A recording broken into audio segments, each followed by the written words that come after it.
Jewish Education in Media is pleased to present L'Chaim, a program that highlights the people, issues, and events of importance to the Jewish community. Now here is your host, Rabbi Mark Golub.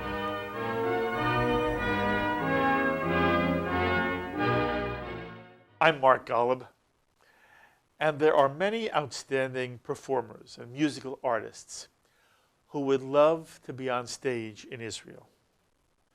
Unfortunately, much of the liberal entertainment community has been seduced by the BDS movement that seriously distorts the way in which Israel treats the Palestinians living on the West Ridge, which is what we'll now be calling what has been called the West Bank. And because of the gross distortions of the BDS movement, many American artists have been bullied into refusing to perform in the State of Israel. And of course, in gorgeous venues such as the Ariel Center for the Performing Arts, because it is on the West Ridge. Well, there's one American entertainment executive who's been fighting against boycotts of Israel by performers.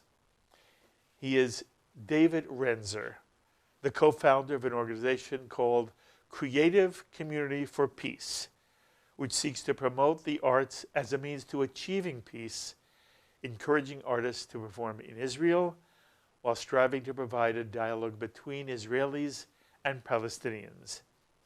The Creative Community for Peace Advisory Board is made up of leading entertainment industry professionals and encourages artists to travel to Israel and to experience the Middle East for themselves. And David, thank you so much for joining us. Thank you. You are doing fabulous work. Thank you, Mark. Appreciate that. Thank you. So talk to me one moment about you, and then we'll talk about your work, okay? Sure. So you're a nice Jewish boy growing up in Miami somewhere? Yep, South Florida. South Florida. And what's your Jewish upbringing like? Well, it was a very musical Jewish upbringing because my father was a cantor in a large conservative synagogue in South Florida. Cantor Jacob J. Renzer. Jacob J. Renzer. Being a nice Jewish boy, and went to the Hebrew Academy in Miami Beach, and sang, of course, in my father's choir. And someone else joked, who's also in the music business, who's turned out his father was also a cantor. And I said to him, I said, so what is it? You know, why here we are, both two Jewish boys in the music business. He goes, well, I'll tell you what it was for me. He goes, you know, on the high holidays when, you know, the cantor would get down on his knees, in this case it was my dad, you know, would get down on his knees and they would hold the tallis over him. And, you know, and he'd sing, you know, Leinu or something. He said, you know, that was the closest thing to James Brown I ever saw. So that did it for him. I guess, you know, it did it for me as well, because I also ended up getting into the music publishing business in New York after university. Okay. And, yeah. Since you grew up in a mainstream conservative household, Shabbat on Friday nights. Mm-hmm. Okay. And you went to which academy? Hebrew Academy in Hebrew Miami Academy. Beach. Yeah. Till when? Well, they went through kind of junior high school. Through junior high school. Yeah. So you had a strong day school education. Yeah. Okay. Yeah. And as you look back on your the Jewish part of your youth, warm, lovely feelings? Yeah. Yeah. Definitely. My parents were both Holocaust survivors, so I think that also kind of you know, gives you a certain foundation, certain feelings. What's your mother's name? Her name was Sylvia. Sylvia. Yeah. And where were Jacob and Sylvia in the Holocaust? My mother and her siblings got out of Poland on the Kinder transport, and my parents actually. My father was from Germany, and my parents met in London, and they were there during the Blitz. My oldest sister was born in England, but I never met any of my grandparents. They all perished in the Holocaust. Sorry. And my grandparents on my mother's side of the family, their names are on the Holocaust Museum in Paris, and we now know, after record keeping and Yad Vashem, et cetera, we now know what actually did happen to them, and which transport they were on, et cetera. And I was actually in Paris for a commemoration of that. But I think all of that, you know, Holocaust survivors and You know, my dad being a cantor, et cetera, I think gave me a very strong foundation Absolutely. in the religion. You mentioned an older sister. Is that your only sibling? No, I have an older sister and 2 brothers. Younger than you? No, they're older. Are you the Yeah, youngest? I'm the youngest. You're the baby? I am the baby. Okay. You know, sometimes children have a hard time being the children of survivors. Was it hard for you? I don't know if it was hard for me, but I think it definitely it's a motivator, I think, and it's you know, here we are witnessing the rise of anti-Semitism around the world, and you know, it's sort of hard to fathom that you know, much of what we see going on around the world is not very different than what was going on when my parents had to flee, you know, Europe. So, you know, it informs you. I think it gives you a certain kind of motivation, and you know, amongst other things. But I think, Okay. yeah, it's part of who you are. Were your parents happy people when you were growing up? For the most part. Okay. Yeah. Because sometimes survivors just aren't. Yeah. No, I And- think they. You know, they on their own wouldn't, similar, I think, to many other Holocaust survivors, wouldn't really talk about they talk to you? about their experiences. But I would ask. You Yes, know, I would, good for you. I definitely would ask about you know, kind of what their experiences were, and they would share.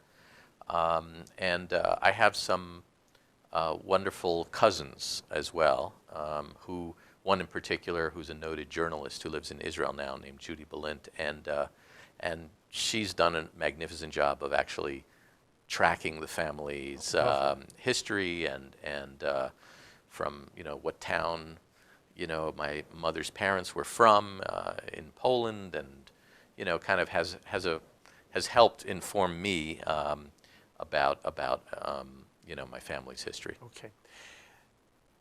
First of all, you end up in the music industry, correct? Yep. And you've already said there was a love of music even as a child. Right.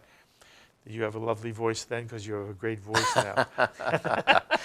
I sang in my father's choir in synagogue, and actually had my first band when I was. We played Sweet 16s parties in Miami. What was your and, instrument? I was keyboard player, and I'm still friendly with the drummer in my band, who. What was your band called? Oh gosh, I think at one point we were a trio, and I think we were called Trilogy, or something like that. Did you ever have dreams of making it big in the music world as a performer? Not really. You know, I always had my eye on the business side of the business, and I think I recognized early on that there were many people more talented than I was, but I do have a claim to fame, and my children embarrassed me with it. I co-wrote a song that went to number 3 on the Billboard R&B singles chart. Mazal Tov. Which one? Thank you. It was called Electric Lady. It was one of the early, you know, rap crossover records, and my children somehow went online and actually found a version of this song.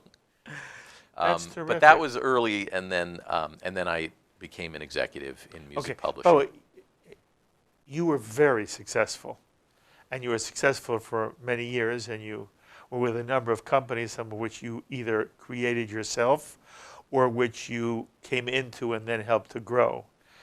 So as you are doing this, being a music executive, where are you? Is it still Florida? Is it New York? Where are you based? Well, I'm based in LA. LA. And you know, after being chairman of Universal's music publishing business and growing that into the largest in the world as chairman and CEO, I did that for about 16 years, and then became chairman of a large independent called Spirit Music. Yes. And left that company recently, and now I'm an entrepreneur. I'm on the advisory board of some music tech companies, and an investor, and I also spend a good amount of time on the nonprofit side, in That's particular with Creative Community for Peace. You have done this all, and you're still very young, so you were very successful rather quickly. Did you always enjoy the work in the music industry? Because you said That's what attracted you, the business side. And sometimes when we're attracted to something as a young person, we end up in it and we say, it's never what we expected. But as you look back on those years, good years for you, or are you glad you made the choices you made? Oh, absolutely. I mean, I started out at a company called Zamba, and it became one of the hottest independent companies, and I helped run that publishing company for about 10 years. But that was part of a company that had Jive Records, and it was, the Backstreet Boys and Britney Spears and New Kids on the Block, and it was very, very successful, and it was fun. And it was fun, and then at age 36, I became president of MCA Music and transitioned to chairman of, as I grew it, it became ultimately Universal Music. And so, I kind of have to pinch myself when I think about the artists that I've, spent time with, gotten to know. I mean, many of them, kind of my idols, Paul Simon, Prince, Mariah Carey, and even some of the, the estates that I, dealt with, from Leonard Bernstein to, Henry Mancini. I mean, all music that, These are giants. These are giants, yeah. Icons. And to be, in many cases have a direct personal relationship. Yes. Well, Mazal Tov to you. It was really. I'm very happy. And some of those relationships continue to this day. Isn't it? And speaking of Miami, I mean, I used to represent the Gloria and Emilio Estefan catalog and dealt with Gloria and Emilio quite a bit, and still have a very nice relationship with them. So it's been a wonderful career. Very wonderful. Now, at some point, Israel also becomes important to you. What's your first contact with Israel, and why does it become important? Well, I think my first personal experience was as before going to college. I spent a summer at Bar Ilan University, and but I think always had family living in Israel, and fairly Zionistic kind of family and upbringing, and then several years ago, my daughter decided to make Aliyah. So I have a daughter and son-in-law and a beautiful 2-year-old grandson who live in Israel. Where? Just outside of Jerusalem. That's lovely. And so between that and my cousins and on my wife's side, lots and lots of family. Her parents just made Aliyah. Her brother lives there. Lots of family. So there's all that connectivity, it's always been there. It's always But I have to say, early in my career, there wasn't necessarily, a lot of business reasons or a lot of professional reasons, that I'd be involved with Israel. It was, we'd go on a family trip, and that was wonderful. But it really, it really evolved as the boycott movement decided to target music and culture and the arts. And I'd come home and my wife would look at me and she'd go, "Well, what are you doing about this?" And so it began. What's your wife's name? My wife's name is Esther Renzer. Okay, so Yeah. Esther wants to know what you're doing, David. Well, it's very true. I mean, a couple of major artists kind of publicly boycotted Israel. Name them.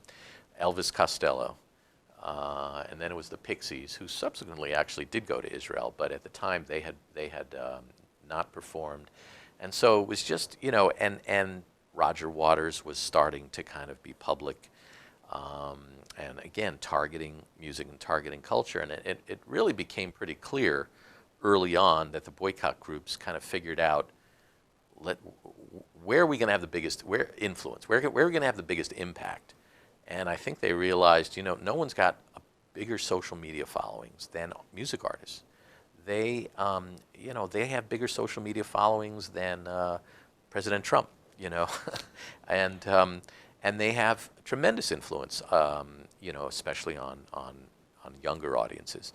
So when these artists started boycotting, I was actually at the time, I was the cultural chair of something called the LA Tel Aviv Partnership. It involved the LA Jewish Federation, and I put together a group of entertainment executives to go to Tel Aviv, and we put together like workshops around film scoring and composing, I brought the head of music from Warner Films and a guy who was the head of music at Electronic Arts and a couple of others.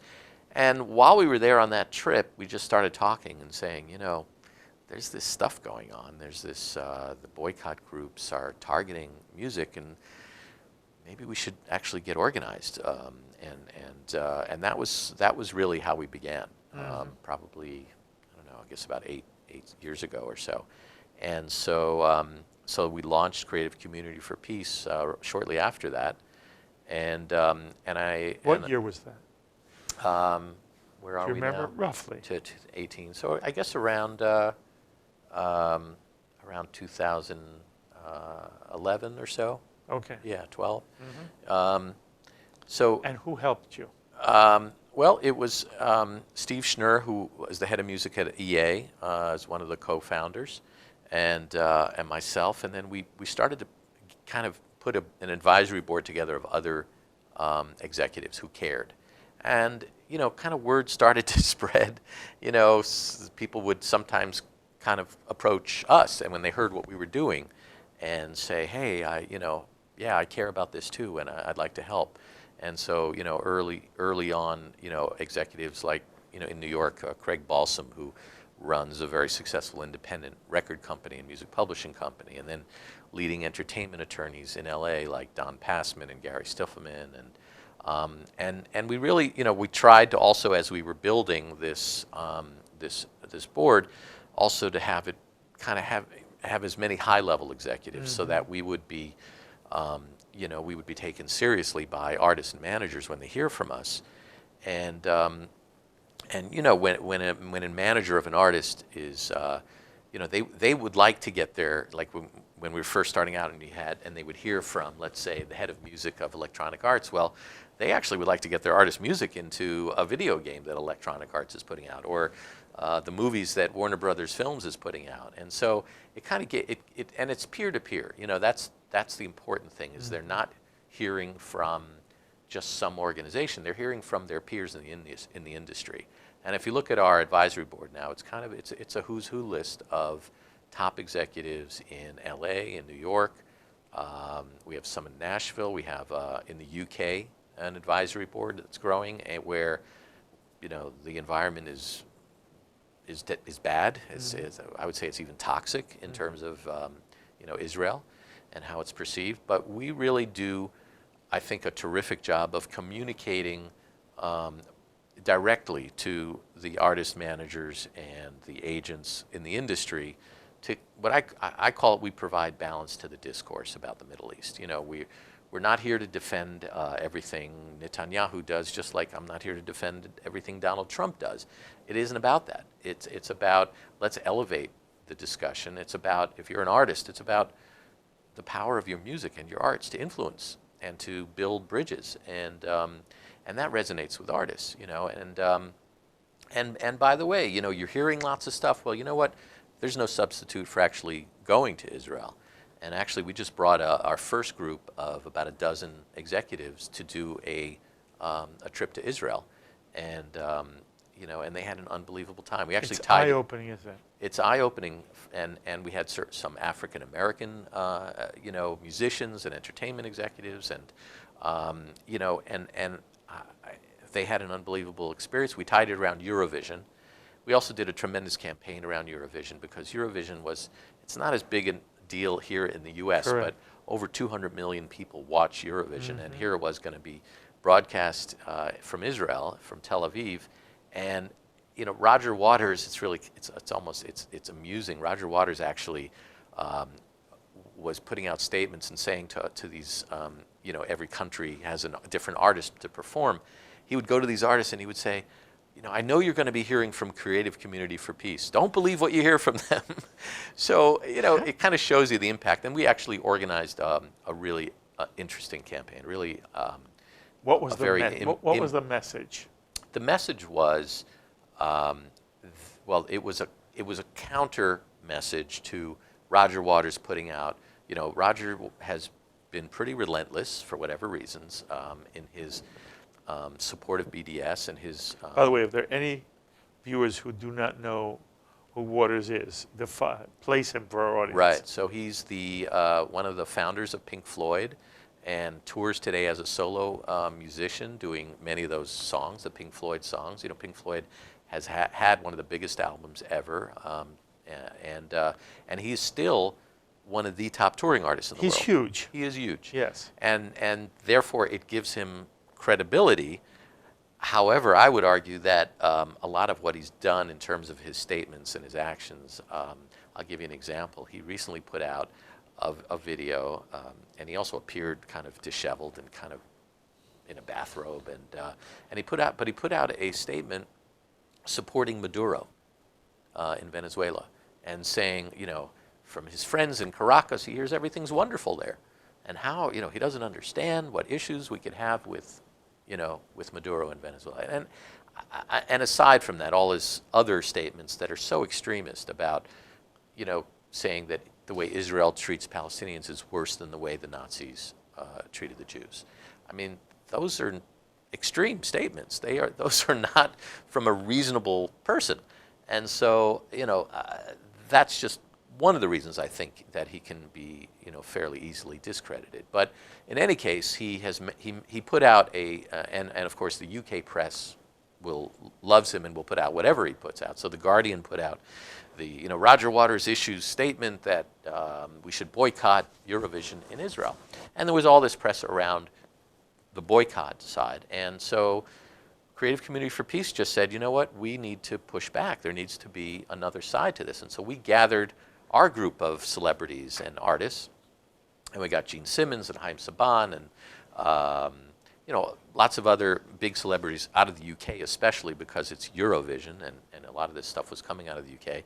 We hired a top PR agency, and it got picked up in over 200 publications. We put out this statement. It became a very, you know, a great story of, hey, there are celebrities and artists actually saying you should perform in Israel. And it became an important counter-narrative. And that's, you know, kind of an example of what we do and you know, our mission, you know, which is to, you know, promote culture and, you know, if anything, if you really think about it, right, if you really care about improving, you know, the lives of both Arabs and Jews, and you want to find ways that are going to work to improve that, and you know, there are certain economic plans, but culture, of all things, if culture can actually help, you want to shut that down? That's the answer? So, you know, again, I think it's... Well, there was an attempt to punish Jews, punish Israelis, and especially punish the Israelis living on the West Bank or the West Ridge. Yeah, I think it's just, you know, they just want to shut Israel out of being a participant in Western culture. And the ironic thing is, you know, Israelis love Western culture. Yes. And by the way, you go to a concert in Tel Aviv, in Hayakon Park or whatever. I mean, I spoke to one of the top Israeli promoters. I said, tell me something. When you do your concerts, what's the audience makeup? And he said, well, I do these concerts with DJs with techno. He said, probably half the audience is Arab, and the other half is is Israeli, Jewish Israeli. But you know, there are many Arabs, both Muslim, Christian, etc., who attend concerts, you know, within Israel. And the other frustrating thing is, you know, some artists have been pressured and they've been told, you know what, if you should only play in Israel if you can also perform, for an Arab audience in Ramallah, for instance. And unfortunately, you know, artists who don't, you know, kind of know this, have fallen into that trap because, you know, the anti-normalization policy. And again, one of the top promoters in Israel told me the story how he tried. You know, there is a new, trying to remember there's a new Arab city that's been built that has an amphitheater, and he wanted to book a concert for an international artist to play both in Israel and in this Arab amphitheater, and he was told by the guy who runs the amphitheater, you know, I'm sorry, I that can't happen. Yes. And they said, what do you mean? Well, I would have real problems if that happened. You know, if your artist wants to come a few months later, but they can't come if they've just performed in Tel Aviv, or vice versa, they can't play here and then write in Tel Aviv. And it's, you know, there is again. That's the reality about it. It's the sad. It's an reality. anti-normalization policy that, again, you know, impacting culture when culture can do so much good. You know, you have this lovely brochure of sorts, a community, creative community for peace, and so on the cover you got Justin Timberlake, you got Paul McCartney, Alicia Keys.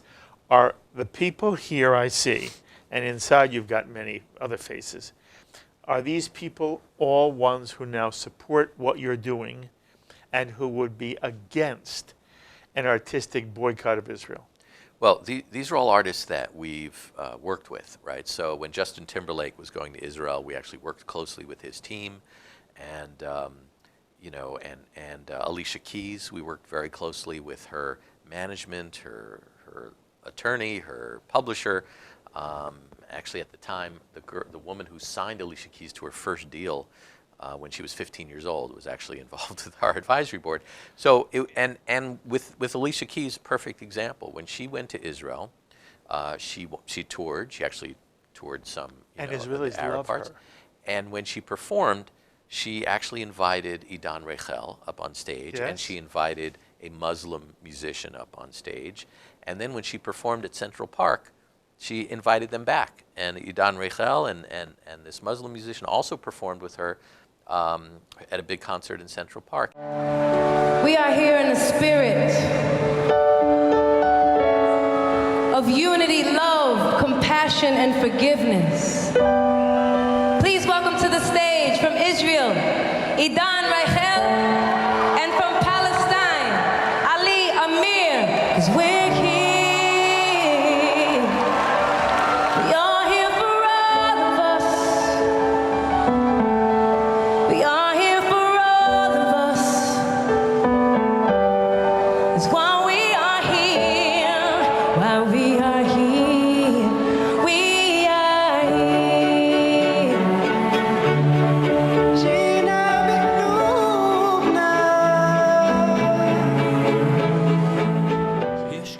I definitely love Israel. It's really exciting to see that fans in this part of the world are so enthusiastic and into music and seeing concerts and seeing American artists perform. I don't know, it's because of where we raised.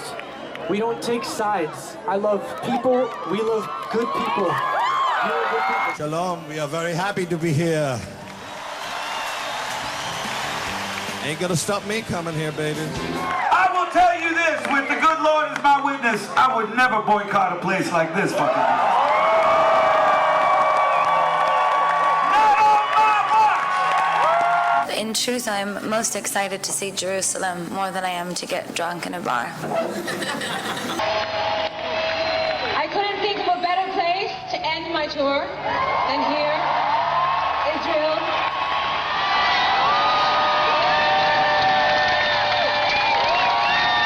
This one is, I don't know, I think this one should be the fight song for all of Tel Aviv. It's called We Don't Run.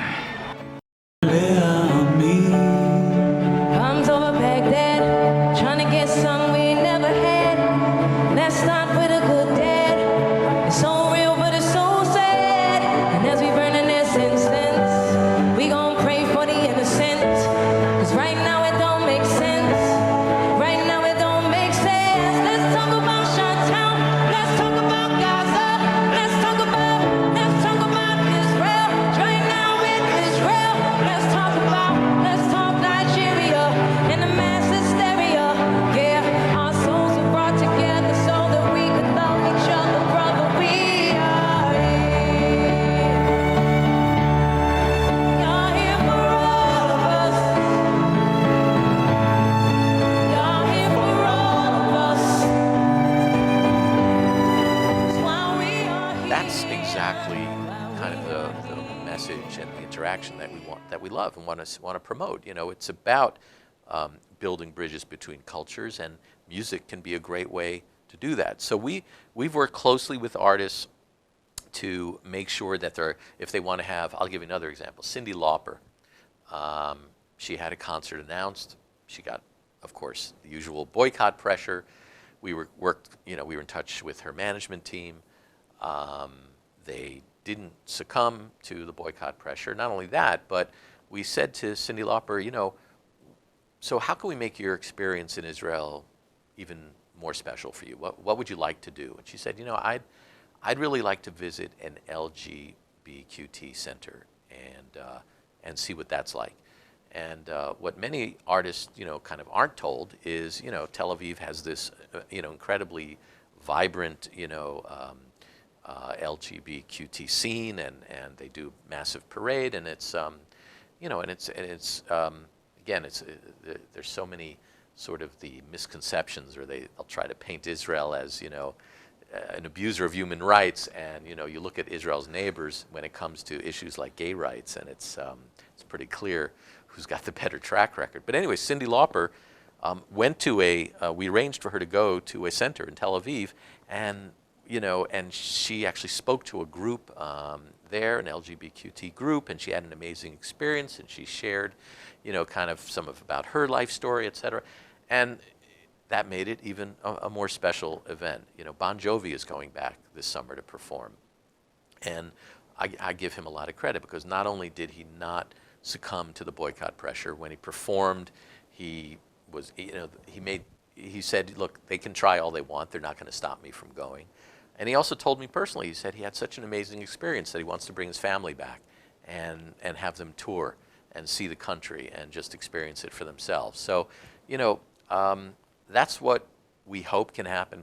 Artists that have open minds can have those kinds of experiences, and that's what we want to encourage. And unfortunately, the analogy that Roger Waters makes to, apartheid, and try to use these sort of inflammatory words to influence artists, there's, go and experience it for yourself. Then you'll see what the real truth is, and that's what we encourage.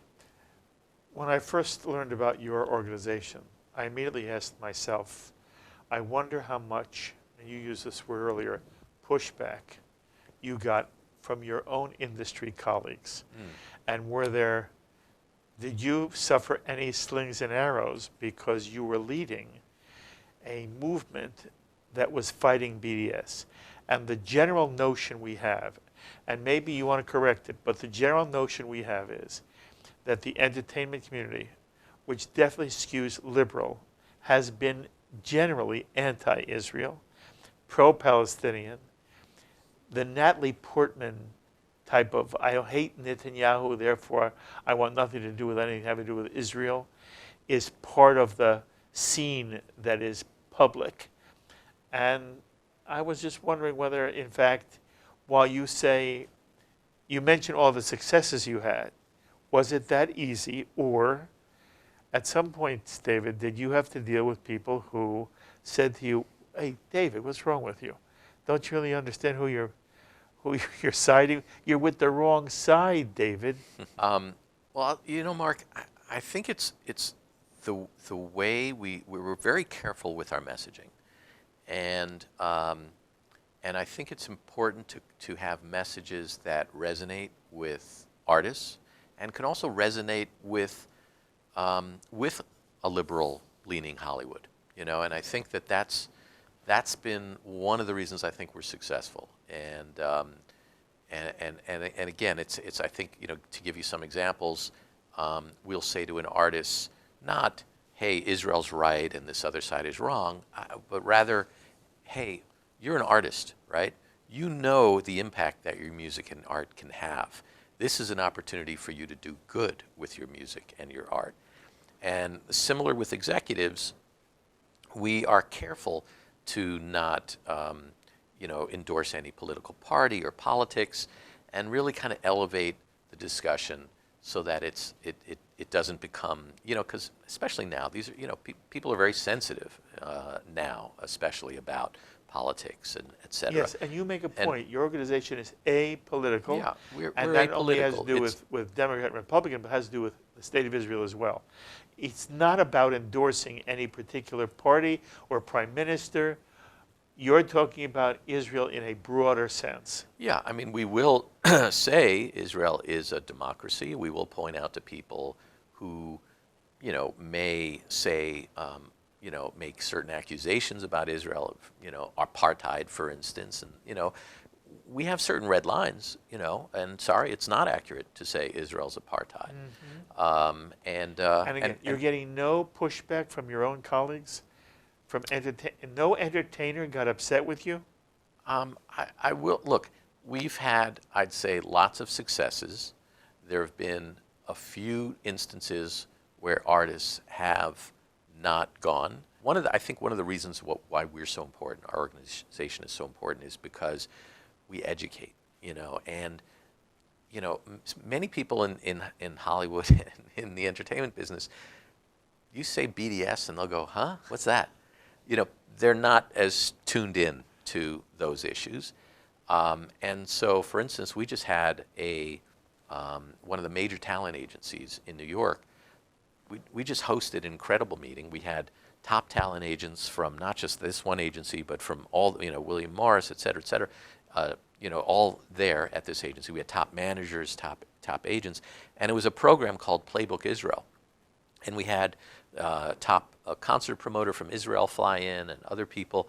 And first it was about like a lot of logistics involving, do I need a special visa, because, honestly, to perform in Israel, it's not like you're performing in in Europe, where you can just go from one country to the next and they'll route you a tour that's pretty easy.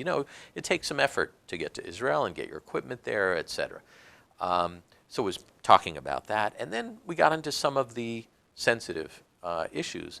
And I think it was just, it was information for people. For some people it was informative and it was educating them. And I think that's so important, because unfortunately, there are narratives out there that are anti-Israel. And they're based very often on ignorance. Exactly, yes. I think so. But I have to say, I think that we have we're going to be hosting a private event in LA, and it's going to be very, very high level Hollywood people, and so when I see the support that we're getting, it's very encouraging. I think it is, and then we've had people come out of the woodwork who hear about what we're doing, who are in Hollywood. I'll give you an example. In the not the last Gaza conflict, but in the previous Gaza conflict, when the missiles really started to fly en masse, Hollywood was very upset.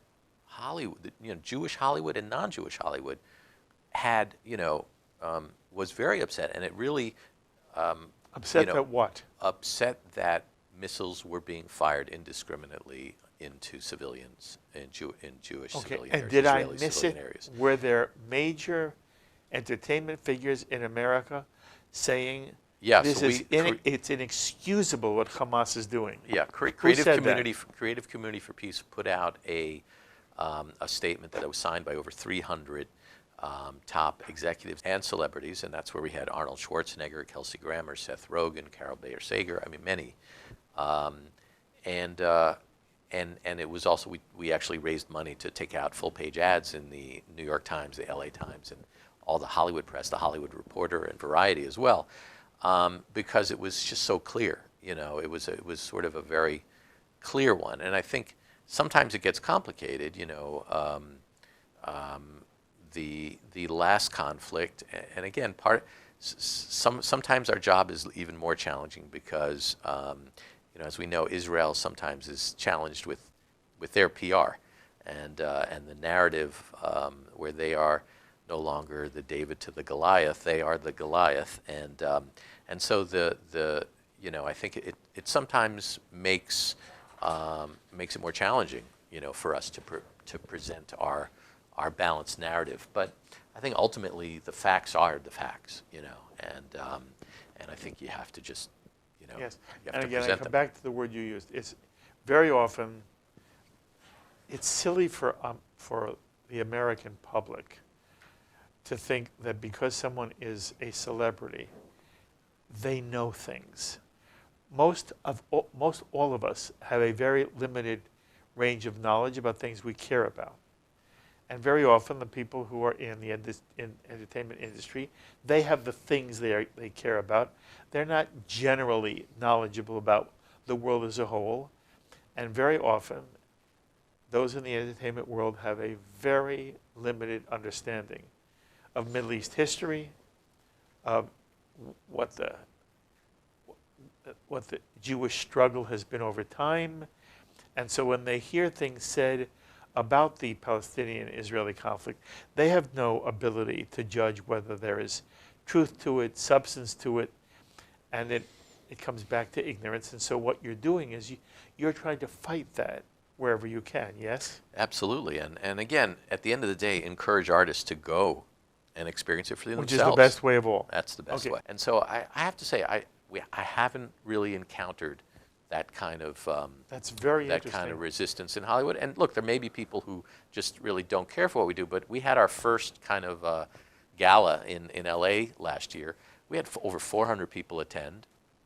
It was at the home of the attorney for Justin Bieber and J-Lo, and we honored the manager of Justin Bieber, Scooter Braun. We honored the president of Geffen Records. We honored the head of creative at Warner Brothers Records.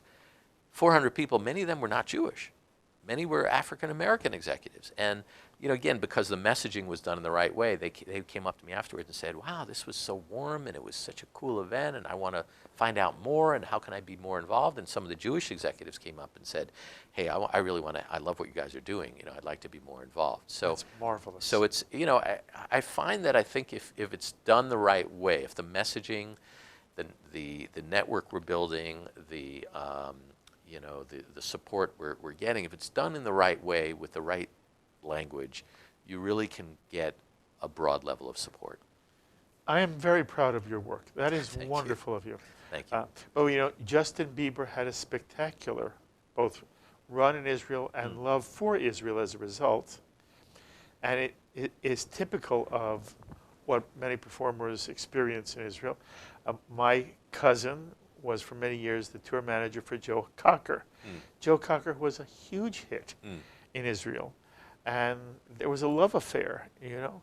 And the pictures of Justin Bieber at the Western Wall, and extraordinary, the right? pictures of Justin Timberlake at the Western Wall, yes, which he'll then put up on his, you know, social media. Millions, yes, millions are seeing that and having an impact. You can't buy that kind of goodwill. Right. That picture. Yeah. Yes.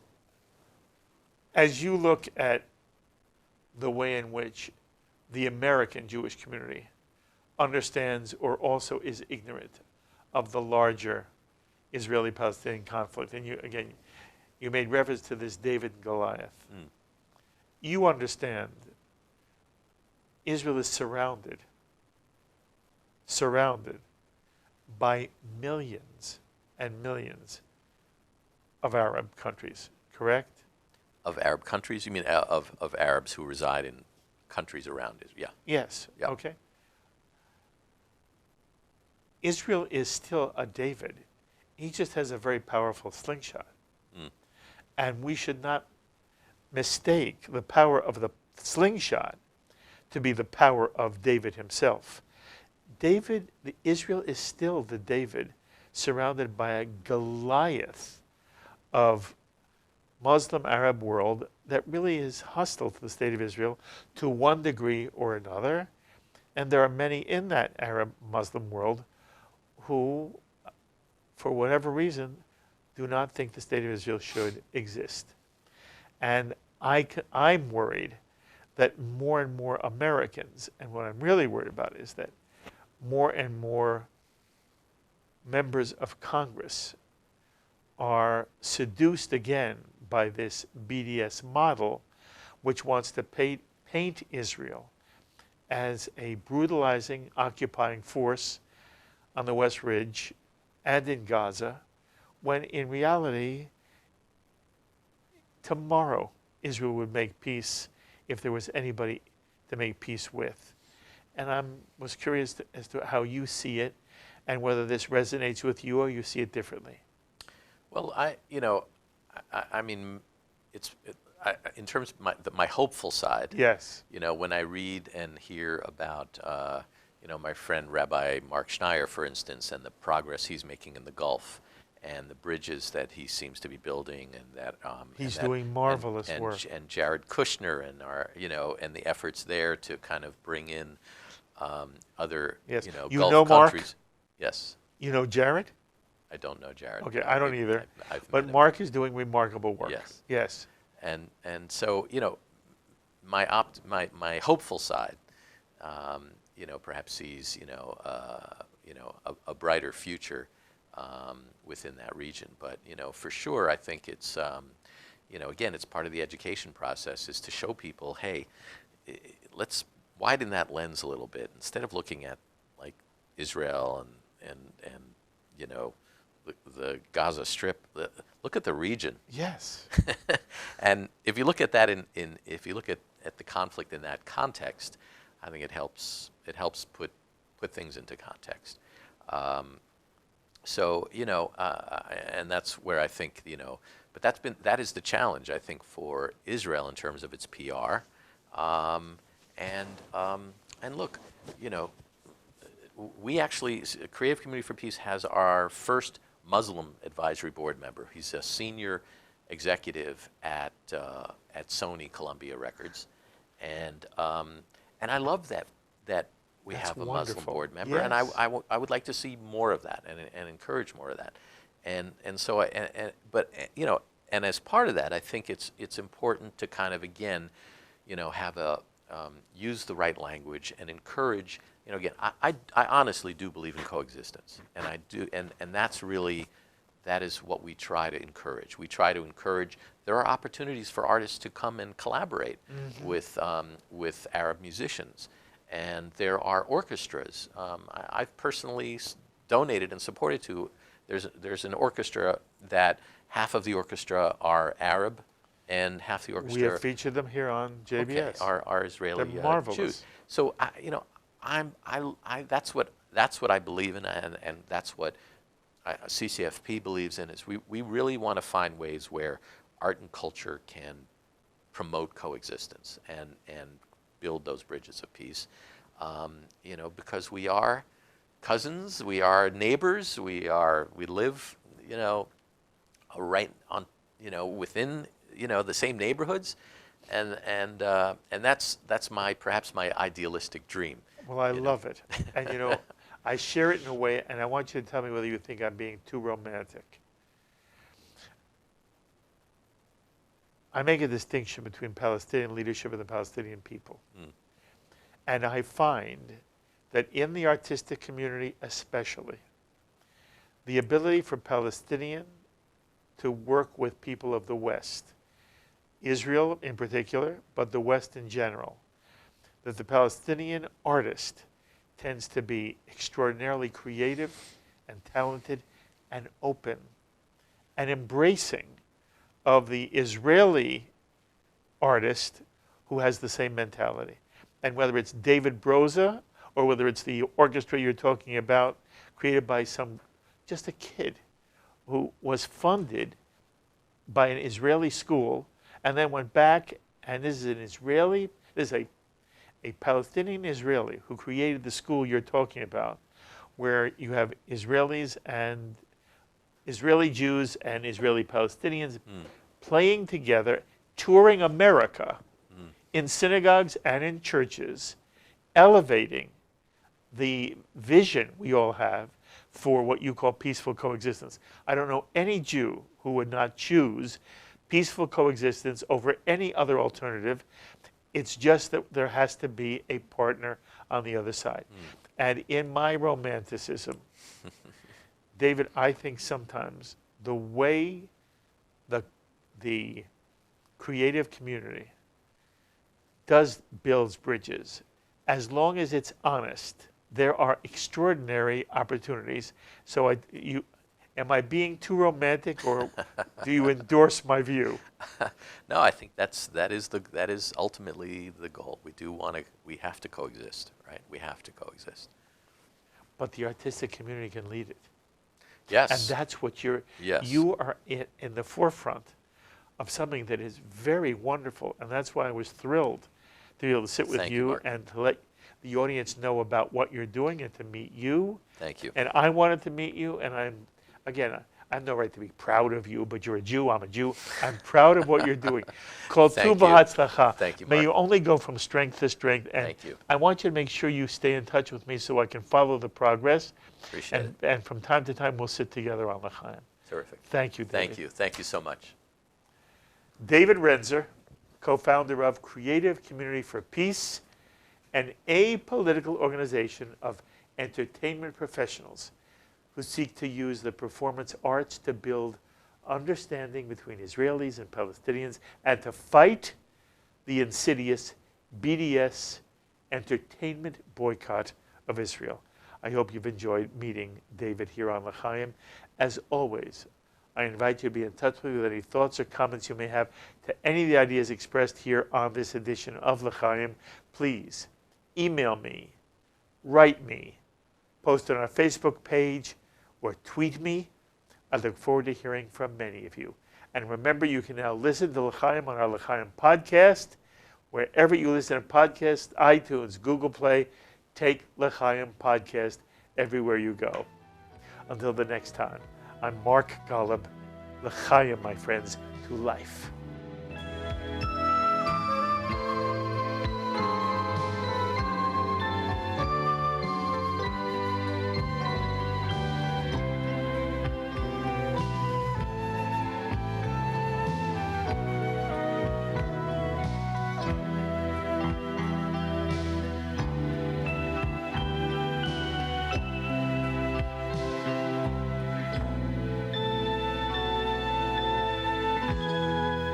L'chaim is a presentation of Jewish education in media.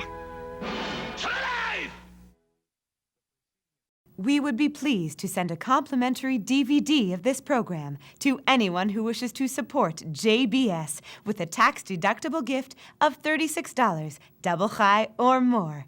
Simply visit the JBS website at jbstv.org and click on the Donate button to make a donation by PayPal or your credit card. And please, indicate the program for which you would like a DVD.